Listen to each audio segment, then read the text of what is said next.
Hello, this is Robert Rickover at Body Learning, and today my guest is Carolyn Nichols, who is an Alexander Technique teacher in Brighton, England. She's been teaching the technique for about 30 years, and in addition to her private practice, she runs an Alexander Technique teacher training program in Brighton.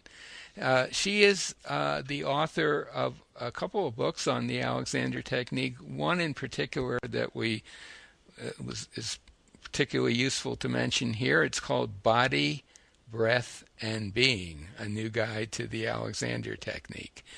And we're going to talk today about the general topic of breathing and the Alexander Technique. Carolyn, welcome to the show. Thank you. It's very nice to be with you. It's good to talk to you. I wonder if you could start by giving our listeners a short description of the Alexander Technique. I think I can. I think what I'd like to say is the Alexander Technique is about the flexible, adaptable nervous system that we have and about our mental life. It's about our bodies in movement and at rest and how we think and feel. So I guess that's what it's about. Yeah, and of course, breathing certainly involves movement. It does indeed. Breathing is an act. It is an act, and it's actually for people who are not familiar with anatomy and anatomical functioning, certainly as I was before I ever trained to be an Alexander teacher, it's a remarkably complicated act, or, well, maybe not complicated, but it's certainly, to do it well, requires some very interesting coordination between your ribs, which I think most people know move with breathing, and your diaphragm, and possibly a few other things depending on who you're talking to. And they all have to be coordinated well in order for your breathing to be efficient. That's absolutely right. And the key thing that Alexander Technique has to offer people in relation to their breathing is that breathing is intimately connected with the way that you use your body. So, for example, if someone comes to me for an Alexander lesson and the reason is they want some help with their breathing, they're often very surprised that I'm not going to start straight away talking about their breathing. I'm going to be talking about their neck, and I'm going to be putting my hands on their neck and helping them to recognize that what's going on in their neck and this area of their neck and the way that they have their head balanced on top of that neck actually has a profound influence on what the ribs are doing, and therefore how well or not the breathing is working. Mm-hmm. I would take that one step further in that what the state of a person's neck, as it were, has a pretty profound influence on everything in their body. Absolutely. But of course, rib movement being perhaps one of the more obvious ones that people might notice at the beginning. I'm sure you've had the experience of working with a new student, putting your hands on their neck, encouraging a little release in that area, and suddenly the student is taking a breath unlike any they've had in recent years and being kind of amazed by it. That's right. Yeah, I mean, it's I think that's something most Alexander teachers have experienced. And I think we should say here that the reason why Alexander teachers are so drawn to people's necks is that basically, if you think about your head being perched up at the top of your spine, it weighs a fair amount, 10 to 12 pounds, and how that weight is managed has huge implications for the rest of your body. And if it's not balanced there, if it's being held in some way, which is often the case, unfortunately, all sorts of compensations have to take place right down to your feet to manage that. And so I think pretty much anyone who comes for an Alexander lesson is going to find the teacher's hands on their neck, very gently, not strangling, but a very gentle guiding touch, pretty early on in the lesson, because that's kind of a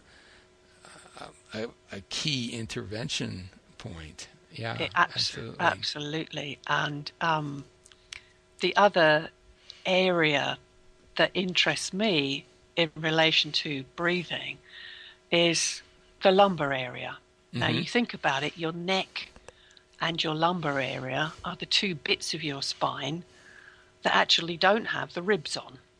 If you're with me, your ribs are much more in the center, right? And they're more flexible areas, and therefore, the more flexible an area, in my observation, the easier it is to misuse it. And I've had a lot of pupils that have what I like to call a sullen rib cage, where the rib cage stays the same shape on the in-breath and the out-breath, and it just kind of lifts forward as the back arches on the in-breath and rocks back again and pushes as they breathe out. So it moves up and down in a sullen lump. And inevitably, what they find so amazing is that this movement that they're probably quite unaware of is accompanied by, and maybe even caused by, an incredible shortening through the whole of the spine. And when they start to work with the tangle of okay, I'm shortening because I've stiffened these muscles in my neck, and I've disturbed that delicate balance of the head that we were just talking about. So I've created some kind of very unhelpful pressure right down through my back, and that has actually caused my ribs to lock up. And when I stop doing that, when I stop creating that pressure and my back starts to lengthen as it should do, wow, lo and behold, the ribs have got a little bit of a chance to regain a freedom, to regain a movement. Well, I think that most people have no idea, speaking for myself, again, before taking Alexander lessons, I think a lot of people are quite shocked to learn that their ribs actually attach to little, just off their spine, basically, to little facets on their spine, that there are little joints. Each rib has a couple of little joints that allow movement that are not exactly on the spinal column, but certainly very much attached to it, and that any tightening, any kind of overall tightening of your spine is going to cause your ribs to not have the mobility they're designed to have. That's absolutely right. Yeah. Absolutely right. And of course, if you've got a pupil who has got a considerable distortion of their spine, maybe they've got a scoliosis that they were born with, or they've had some disease that's affected the bones in some way and caused a scoliosis, then inevitably that impacts quite severely on their breathing. And the other thing that's very interesting, I think, about breathing is we are incredibly adaptable creatures. So if you can't, or you don't, use your rib cage flexibly to breathe, then you've got all this soft, squishy stuff in your abdomen that will quite obligingly move in and out for you. But unfortunately, if you're just breathing in such a way that the rib cage doesn't move and the abdomen does, what tends to happen is the abdominal contents get more and more squashed, so you get your indigestions and all of those complications, and it gets harder and harder for the ribs to move, and then you're going to tend to mouth breathe, because you can get air in much more easily through your mouth than through your nose. And that makes your whole respiratory system and your postural system really lazy.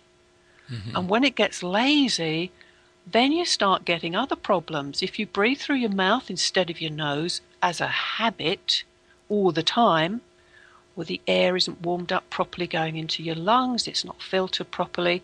You know, it's sort of a whole massive things that you can change to your benefit when you get the basic use working well for you so that things are moving easily in your ribs. And when you say that, I think you use the term ribs getting lazy, I believe. I mean, Yeah. basically, if they're not if for a prolonged period of time there's very little movement going on, it takes a little while, even with Alexander lessons, to get those joints moving again, because there's you've developed strong habits around not moving them, and then suddenly someone comes along and says, oh well, here, maybe we could free up your spine a little, but it's not going to necessarily be an instant fix. May take a little while. I agree with that. I think that's, I mean, a student may notice their breathing changing pretty dramatically during a lesson, but then they might come back in a couple of days and say, hey, it seems to be back where it was. And you have to kind of tell them it's not an instant fix, especially if they've been engaging in the kind of patterns you're talking about for years and years. It may take a few weeks or a few months to undo that. I wanted to just mention that your teacher, your training course director, Walter Carrington, many years ago, and someone that I had quite a few lessons with. I remember him once saying to me during a lesson something to the effect, well, he said, if a student's breathing is nice and free, you can be pretty sure that that or is becoming freer. You can be pretty sure their overall use pattern is becoming freer as well. He drew that kind of as kind of, for a new student, especially a new teacher rather, that was a pretty good indication that you were on the right track. If someone's breathing was getting better, certainly you could be pretty sure their overall use and functioning was getting better too. And I think did he say that when he... Sorry, yeah, Rob, I interrupted you. Carry on. Well, just that I think that relates to the kind of things you were talking about before. He said that to me as I was training to be an Alexander teacher and having lessons with him. Yes, well, that's really interesting because Walter was, of course, an absolute master of what I've learned to call the first person once removed. And what I mean by that is he was very keen not to overexcite your nervous system when he worked on you. So he would often say, when he'd have his hands on you, he's working on you, and he'd say things like, in our work, what we find is the ribs tend to be stiff. And you'd nod and you go, oh yes, Walter, yeah. I agree. And he'd talk about how in our work we liked to free the ribs and so on. And you go, yes, yes. And then afterwards you'd think, he was talking about me. Yes. He was talking about my ribs. Yes, he was the master of... He was. He was the master of that. I don't think we can leave our conversation about breathing without talking about the role of the diaphragm. No. Do you want to say a few words about that and how the Alexander technique relates to that? Because in fact, I don't know the exact numbers, but a pretty high proportion of the total changing of size of your breathing, your lung capacity has to do, and that's not the right word, but the opening and closing of that, where the air comes in and the air comes out. An awful lot of that is the diaphragm. Absolutely. And I would imagine in your experience, and certainly in mine, very few people have any idea where it is or what it does. And there are all kinds of strange theories about it, which things like, I'm going to do some diaphragmatic breathing, for example. Yeah. And as one Alexander Technique teacher I interviewed some time ago, now we were talking about musicians and the Alexander Technique, and she made the point that most musicians have absolutely no idea of any kind of accurate body mapping of themselves. She said, well, except for singers who have very, very well-defined ideas that are almost always wrong. And I thought that was a pretty telling comment. So do you want to say a word about the diaphragm and its role in breathing and how Alexander lessons can be helpful for that? I think it's quite nice to think about how a jellyfish moves. Most people have seen videos or films, nature films of a jellyfish, how it sort of undulates through the water. Mm-hmm. And that's quite a nice sort of image to think of with the diaphragm, because even when people have got the idea that it actually moves up and down, which is a good start, because some people don't even realize that the diaphragm moves. They think it's just one solid thing. But once they've got hold of that idea that, yeah, it does move up and down, it isn't as simple as the whole thing moving up and then the whole thing moving down. It has this kind of rhythmic pulsing movement. Mm-hmm. And in so doing, it's changing the pressures in between your abdominal cavity and your thoracic cavity. And I think maybe the most useful thing for people to know is it's kind of stitched onto your rib cage at the front, Mm-hmm.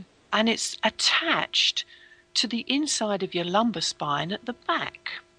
So what you're doing with your back and your ribs is really, really going to have a profound effect upon the diaphragm.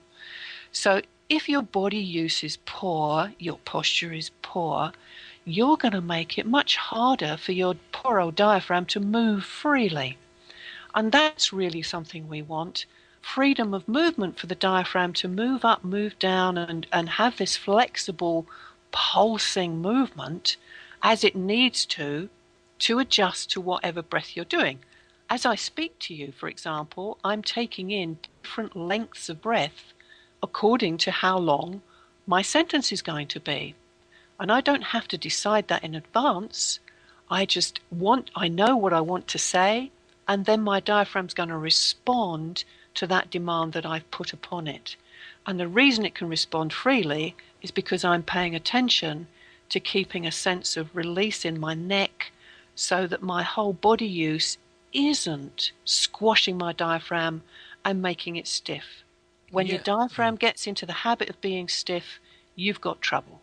Yeah, and it's interesting. I think that's a very nice way of putting it. You want your diaphragm to be very responsive to what's going on at the moment. And the thing about the diaphragm is that it is a pretty strong muscle, and one way that you can abuse it, and you've probably seen this a lot, and I've certainly seen it, is it can be called into service, as you like, as a postural muscle. That is, you can start to rely on it for maintaining your upright stance, which is not a very good idea. I mean, it's strong and it's capable of that to a certain extent, but that would be a really classic example of using a muscle for something it's not designed for and compromising the task that it is designed for, which of course is breathing. And Alexander talks about that, the recruitment of inappropriate muscles, so clearly in his book, Constructive Conscious Control of the Individual, which I was reading to the training course today. He talks about this really clearly. If you're using your body inappropriately, then some muscles are going to be doing work that they're not really designed for. And if you're not letting your diaphragm move freely and you're using it to hold yourself up, then really you're stacking up problems for yourself. Right. You may manage to exist in the world for a while, but at a huge cost to your overall functioning. Is there anything else that you would like to say about the technique and breathing before we come to an end? Yes. Breathing isn't something that you can stop in order to practice it and get it right. You can't, for instance, decide, oh, I will practice just breathing out, because you have to breathe in and out. Mm-hmm. And so the Alexander technique, and particularly the Alexander technique practice of what you might call semi-supine or active rest, lying down Mm-hmm. on your back in the way that we teach people, is a really good way of coming to understand that your breathing and your body use are really hand in hand, and you can improve your breathing by lying down on your back intelligently. Yeah, and among many reasons why Alexander Constructive Rest is so useful is that it does give you some direct feedback of the movement of your ribs. The back of you're lying usually on a fairly firm surface, and if there was no other benefit to constructive rest than gaining some, I guess you could call it back awareness, that would make it pretty worthwhile in itself. And you can become very sensitive, as you say, to the connection between that movement of your ribs, which you can feel, I think, more easily in that situation, and how you're using the Alexander technique to direct yourself. So it is an extremely powerful process. And I guess the other thing to say about lying down and breathing is that since you're not doing anything else besides being there, or you might be doing a tiny bit, depending on what version of lying down we're talking about, but you're basically taking away pretty much everything else, so that breathing is now really easily observable when it's maybe not so much when you're walking around or driving your car or doing daily activities. So that's a very useful aspect of it as well. Actually, I think by this interview we should put a link to a page about a whole web page devoted to Alexander Constructive Rest, because that is an incredibly powerful self-help tool. Absolutely. So maybe this is a good place to end our conversation, if that's okay with you. Mm-hmm. My guest today has been Carolyn Nichols, who's an Alexander Technique teacher and Alexander Technique teacher training director in Brighton, England. If anything we've been talking about intrigues you, we'll put a link to her site by the interview. I'll put a link to a page about constructive rest that we've just talked about, and I'll also put a link to a site where you can find a teacher anywhere else in the world and learn more about the Alexander technique. Carolyn, thank you so much for being on the show. Thank you for having me.